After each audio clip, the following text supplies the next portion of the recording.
Selamat siang, Pak Hans dan teman-teman. Kami dari kelompok 10 akan mempresentasikan hasil kerja kami tentang menguji, menilai, dan mengevaluasi bukti audit.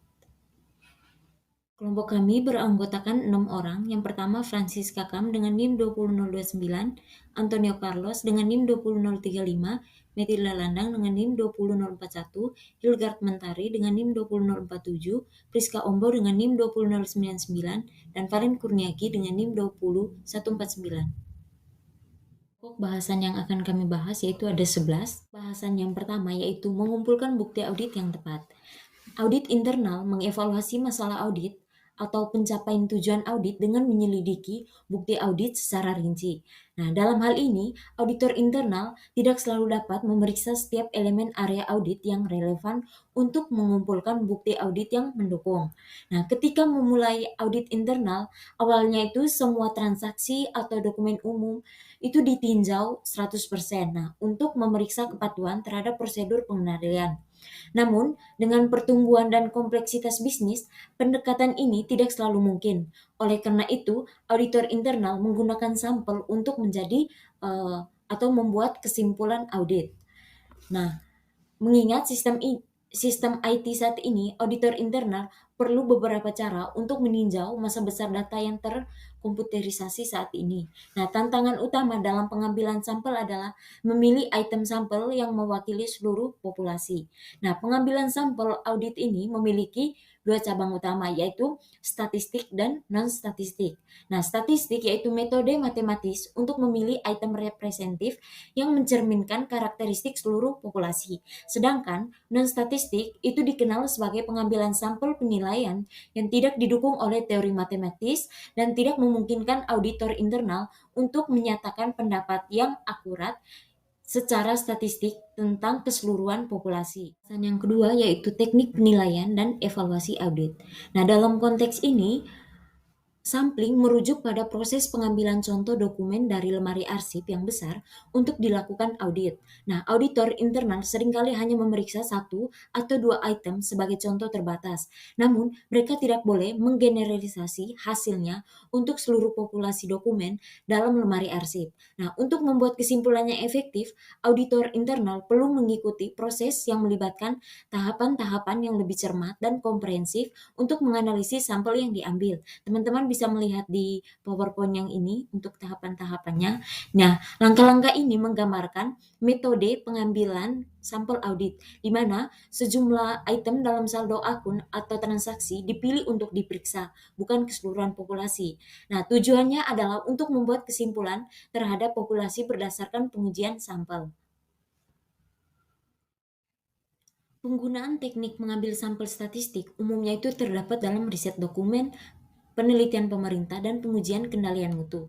Nah, dalam konteks ini, auditor internal meskipun tidak memeriksa 100% bukti, auditor menggunakan sampel bukti besar atau kecil untuk menyimpulkan hasil audit. Nah, dengan pengambilan sampel audit formal, auditor internal dapat mengambil kesimpulan itu misalnya itu seperti berdasarkan hasil sampel audit kami yakin 98% bahwa saldo persediaan sebenarnya berada di antara X dan Y. Nah, pengambilan sampel audit formal ini itu merupakan alat yang sangat efektif dan dengan sedikit pelatihan dan latihan, auditor internal dapat dengan mudah mengadopsi teknik ini.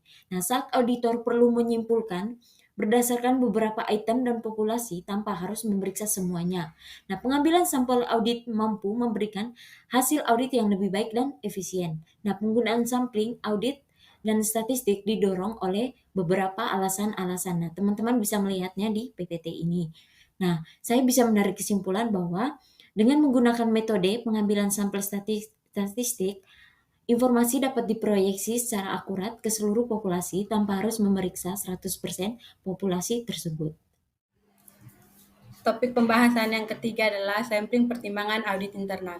Sesuai dengan namanya, pendekatan ini memerlukan pendekatan inter-auditor akhir untuk menggunakan pertimbangan terbaiknya dalam merancang dan memilih sampel. Untuk internal auditor, metode pemilihan sampel yang bijaksana dapat dilakukan dalam berbagai bentuk, termasuk yang pertama, pilihan presentasi tetap. Pemeriksaan dengan presentasi tetap, misalnya 10% dari item atau jumlah dolar dalam populasi audit. Yang kedua, pemilihan atribut yang ditunjuk. Pilihan seluruh atau sebagian item yang aktif selama periode waktu seperti 1 bulan dalam audit yang mencakup transaksi 1 tahun. Yang ketiga, pilihan nilai besar. Pilihan untuk tinjauan audit hanya untuk item-item yang berukuran besar, saldo moneter, atau saldo penting lainnya. Yang keempat, pilihan area yang ditentukan. Pemeriksaan hanya terhadap barang-barang yang tersedia, seperti yang disimpan di laci file tertentu. Yang kelima, pilihan atribut lainnya yang dipilih. Peninjauan hanya terhadap item-item sensitif atau item-item yang memiliki beberapa atribut lain yang menjadi perhatian audit. Ketika merencanakan peninjauan berdasarkan sampel yang bersifat menghakimi, auditor internal harus membuat 3 keputusan pengambilan sampel yang bersifat menghakimi. Yang pertama, auditor internal harus mengembangkan metode seleksi dan memutuskan jenis item apa yang akan diperiksa. Besar kecilnya sampel merupakan keputusan auditor judgment yang kedua. Keputusan ketiga adalah bagaimana menginterpretasikan dan melaporkan hasil audit dari sampel judgment yang terbatas. Pokok bahasan yang keempat adalah sampling audit statistik. Berdasarkan aturan probabilitas, pengembalian sampel statistik memerlukan penggunaan teknik seleksi matematis yang telah ditetapkan dengan hasil yang dapat diproyeksikan ke seluruh populasi dengan cara yang dapat diterima oleh pengadilan, regulator pemerintah, dan pihak lain. Pengembalian sampel statistik dulunya merupakan proses audit internal yang kompleks yang memerlukan keterampilan matematis dan komputasi tingkat tinggi. Pemahaman umum tentang probabilitas dan konsep statistik merupakan langkah pertama yang penting dalam menggunakan pengambilan sampel statistik. Kita mulai dengan beberapa istilah pengambilan sampel statistik yang penting. Pertama, ekspresi populasi mengacu pada jumlah total item yang harus diaudit, dan sampel acak adalah proses pemilihan sampel di mana setiap unit dalam populasi tersebut memiliki probabilitas pemilihan yang sama. Oke, teman-teman, jadi di sini ada sebuah data dalam bentuk tabel berkaitan dengan sample population of account receivable balances. Nah, di sini kita bisa menggunakan ukuran statistik yang paling umum untuk melihat data, mulai dari median, modus, rentang nilai data, varian, simpang baku, dan kecondongan data. Untuk median dan modus kita bisa melihat dari data langsung. Nah, di sini untuk median kita perlu mengurutkan datanya berdasarkan rank, mulai dari 1 sampai 25. Nah, setelah diurutkan, maka diperoleh nilai tengah atau mediannya itu yaitu pada rank 13 senilai 1.988,63 dolar. Nah, untuk modus itu merupakan duplikasi data. Nah, di sini teman-teman, kalau teman-teman perhatikan itu, pada item 9 dan 10, nilainya itu sama, sehingga item 9 dan 10 dianggap modus. Lalu, berdasarkan tabel tersebut, kita bisa melakukan perhitungan statistik yang dimana di sini diperoleh total keseluruhan datanya itu yaitu 86.345,24 dolar. Nah, di sini setelah memperoleh jumlah keseluruhan, kita bisa mencari rata-ratanya dengan cara jumlah keseluruhan dibagi dengan jumlah data. Jadi 86.345,24 dibagi dengan 25 sehingga diperoleh 3.453,81 dolar. Nah, setelahnya kita bisa mencari standar deviasi, di mana rumus standar deviasi ini yaitu XI kurang X bar dikuadratkan. Maka di sini kita hanya perlu mencari nilai isi dan dikurangi X bar, lalu dikuadratkan, dan diperoleh standar deviasi yaitu 4.045,78 dolar. Lalu di sini dalam mengembangkan rencana sampling statistik ada beberapa tahap.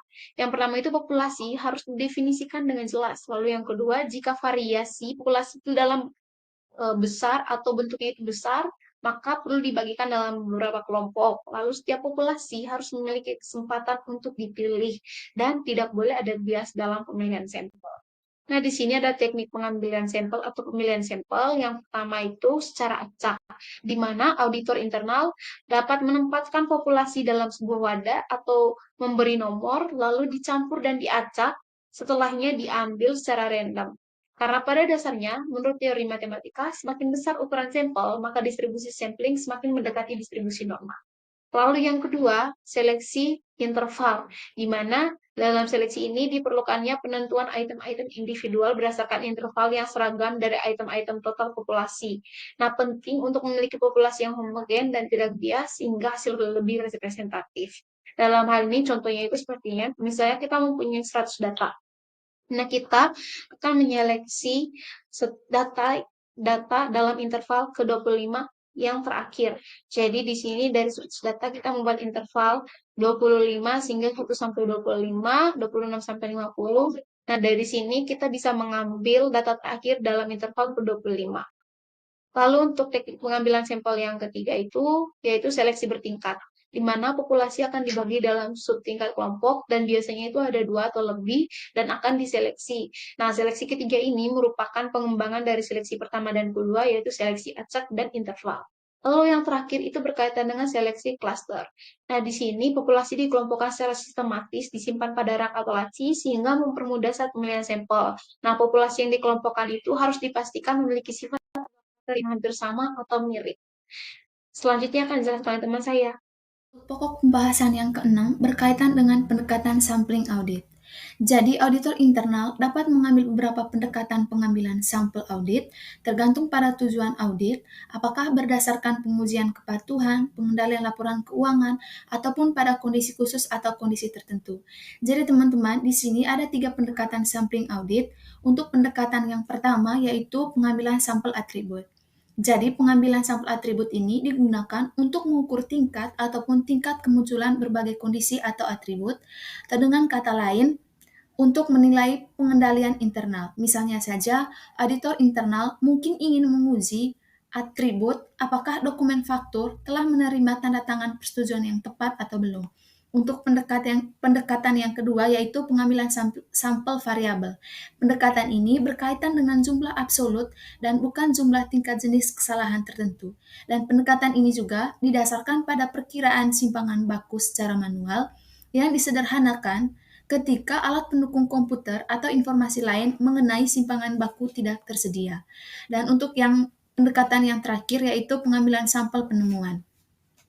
Jadi, pengambilan sampel penemuan ini mirip dengan pengambilan sampel penilaian non-statistik, di mana digunakan ketika auditor internal ingin mengambil sampel dari sejumlah besar data tanpa proses statistik yang terkait dengan variabel dan atribut sampling.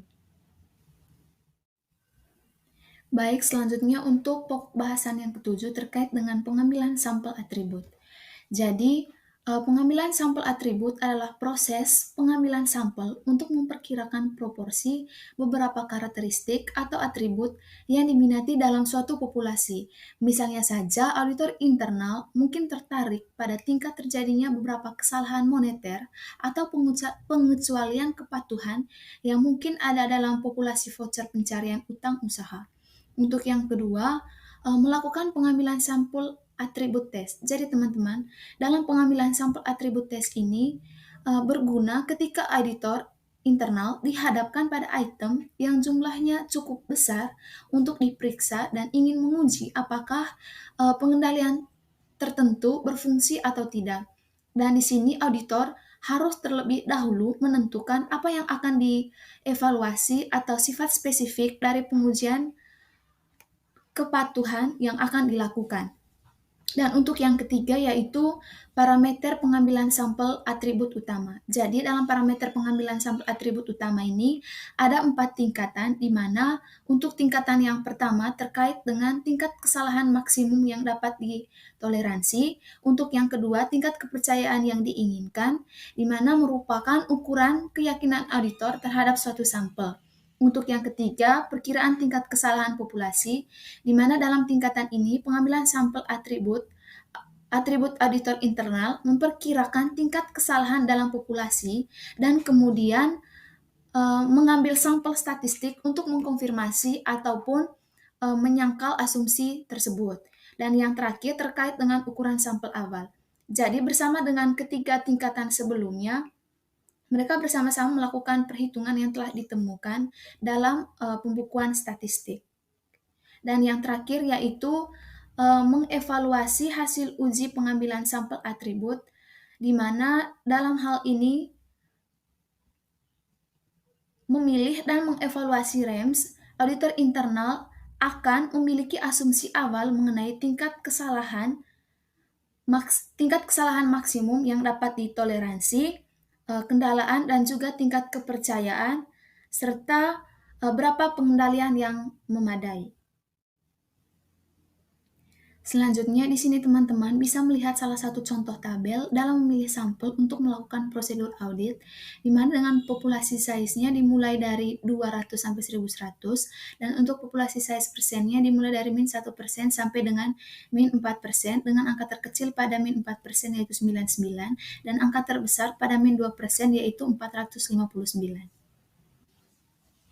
Selanjutnya, contoh audit sampling audit, yaitu contoh pengambilan sampel atribut pada perusahaan Genosis, di mana di perusahaan Genosis ini memiliki sekitar 4.000 karyawan, dan audit internal telah memutuskan untuk melakukan pengujian atribut untuk menilai pengendalian internal yang mencakup catatan sumber daya manusia, di mana melalui peninjauan terhadap proses pencatatan sumber daya manusia, audit internal menemukan sekitar 30 masalah pengendalian pencatatan yang berbeda. Selanjutnya, keunggulan dan keterbatasan sampling atribut. Beberapa auditor internal ternyata merasa bahwa teknik ini mempunyai beberapa hambatan dalam penggunaannya, yaitu yang pertama, perhitungan pengambilan sampel atribut itu rumit. Yang kedua, definisi atribut yang tepat mungkin sulit. Yang ketiga, hasil sampel atribut mungkin dapat disalahartikan. Dan yang keempat, data yang tidak sempurna memerlukan koreksi. Nah, terlepas dari permasalahan di atas, pengambilan sampel atribut melengkapi audit internal dengan alat yang sangat ampuh untuk menilai pengendalian internal dalam populasi data yang besar melalui evaluasi sampel yang terbatas. Kemudian, sampling unit moneter. Pengambilan sampel unit moneter adalah teknik untuk menentukan apakah suatu akun keuangan disajikan secara wajar dan merupakan metode yang baik untuk memperkirakan jumlah penyajian akun yang berlebihan. Nah, di sini ada satu contoh. Kita asumsikan bahwa ada 1.364 item dengan total saldo tercatat sebesar $54.902.25 dan 30 saldo pertama. Audit internal ternyata hanya ingin melihat $60 individu dan item-item yang diwakili oleh dolar tersebut. Sehingga dengan sampel ini, auditor internal dapat melihat $54.902.25 atau setiap $915 dalam setiap akun. Kemudian di sini ada 10 sampel yang berhasil dipilih. Pada poin 2 di kolom start, teman-teman bisa melihat 161 ditambah dengan 878 itu hasilnya 1039. Nah, nilai 1039 ini lebih mencapai atau melebihi dari $915 sehingga dapat dipilih dan diseleksi lebih lanjut. Perhitungannya yaitu dengan cara 1039 ini dikurang dengan 915 hasilnya $124. Kemudian pada poin keempat, 713 ditambah dengan 2056 itu hasilnya 2769. Nah, nilai 2769 ini ternyata berukuran besar, sehingga interval 915 ini muncul dua kali, yaitu 915 dikali dengan 2 hasilnya 1830. Nah, nilai 1830 ini kita kurang dengan 2769 hasilnya $939. Nah, nilai-nilai yang muncul pada sisi kanan ini akan digunakan untuk item berikutnya. Misalnya 939 ini kita gunakan untuk item pada poin kelima, yaitu 939 ditambah dengan 341 hasilnya 1280. Begitu seterusnya. Kemudian pada poin 13, 797 ditambah dengan 5.892 itu hasilnya 6.689. Nah, nilai ini lebih besar dari poin keempat, sehingga interval 915 itu kita kali dengan 7 mendapatkan hasil 6.405. Nah, kita kurangkan dengan 6.689 hasilnya $284. Begitu seterusnya untuk perhitungan poin item-item berikutnya. Selanjutnya, melakukan uji pengambilan sampel satuan moneter. Pengujian pengambilan sampel unit moneter memerlukan 4 hal yang diketahui mengenai akun yang akan dijadikan sampel. Itu yang pertama, Presentasi maksimum dari nilai populasi tercatat yang dapat ditoleransi oleh auditor atas kesalahan. Yang kedua, tingkat kepercayaan yang diharapkan. Yang ketiga, tingkat kesalahan yang diharapkan untuk kesalahan pengambilan sampel. Dan yang keempat, total nilai tercatat dari akun yang akan dievaluasi. Mengevaluasi hasil sampel satuan moneter. Pengambilan sampel unit moneter adalah pendekatan yang efektif untuk mengevaluasi saldo akun guna menentukan apakah saldo tersebut dilebih-lebihkan. Karena setiap dolar dalam setiap item dalam rekening akan tunduk pada pemilihan sampel, item yang dilebih-lebihkan dapat ditemukan selama proses pengambilan sampel. Evaluasi hasil pengambilan sampel unit moneter untuk memperkirakan total kesalahan dalam akun merupakan proses yang lebih kompleks. Kemudian keuntungan dan keterbatasan pengambilan sampel unit moneter.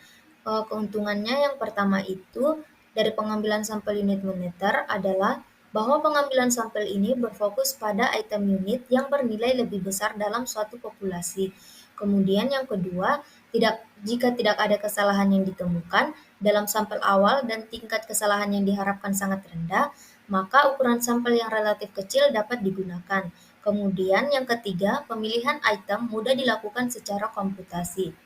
Nah, untuk kelemahannya sendiri yang pertama itu dari metode ini adalah nilai nol atau negatif dapat menimbulkan masalah karena tidak ada kemungkinan item tersebut bisa dijadikan sampel. Kemudian yang kedua, metode ini tidak dapat memberikan perkiraan nilai populasi yang tidak diketahui. Pembahasan yang ke-10 itu tentang teknik audit sampling lainnya. Yang pertama itu ada multi-stage sampling. Yang pertama itu teknik ini melibatkan pengambilan sampel di beberapa tingkatan. Yang kedua itu pengambilan multi-stage ini mengasumsikan bahwa setiap unit sampling primer homogeni. Sampling yang kedua itu adalah replicated. Sampling ini merupakan variasi dari sampel multi-stage. Baru yang kedua itu jika sampel 150 item akan diambil dari populasi yang sangat besar daripada mengambil sampel tunggal. Auditor internal akan memilih 15 sampel dari masing-masing 10 item. Mengapa auditor internal ingin menggunakan pengambilan sampel yang direplikasi daripada pengambilan sampel multitahap? Karena alasan utamanya itu adalah matematika yang lebih mudah. Yang ketiga ini ada Bayesian sampling. Yang pertama itu merupakan teknik yang jarang digunakan dalam literatur sampling. Yang kedua itu sampling ini dinamakan menurut matematikawan Inggris bernama Thomas Bayes. Yang ketiga itu sampling ini menyesuaikan asumsi sampel dan faktor profitabilitas. Dan yang keempat itu auditor cenderung melakukan hal ini untuk memodifikasi rencana sampling. Pembahasan yang ke-11 itu tentang membuat efektif dan efisien menggunakan audit sampling. Yang pertama itu ada ketika error ditemukan. Audit internal dihadapkan pada keputusan sebagai berikut. Yang pertama itu mengisolasi kesalahan. Yang kedua pelaporannya hanya pada item yang diperiksa. Yang ketiga melakukan audit 100%. Yang terakhir itu memproyeksikan hasil sampel. Pada bagian ini ada teknik-teknik yang memudahkan penggunaan sampling auditor. Yang pertama itu menggabungkan langkah-langkah audit. Yang kedua itu gunakan sampel awal. Yang ketiga lakukan audit internal. Yang keempat itu memperbesar ukuran file. Yang kelima itu gunakan campuran atribut dan variabel sampling. Yang keenam itu menerapkan metode sederhana dalam sampling audit. Dan yang terakhir itu mencapai keseimbangan yang efektif. Oke, teman-teman, sekian presentasi dari kelompok kami. Terima kasih.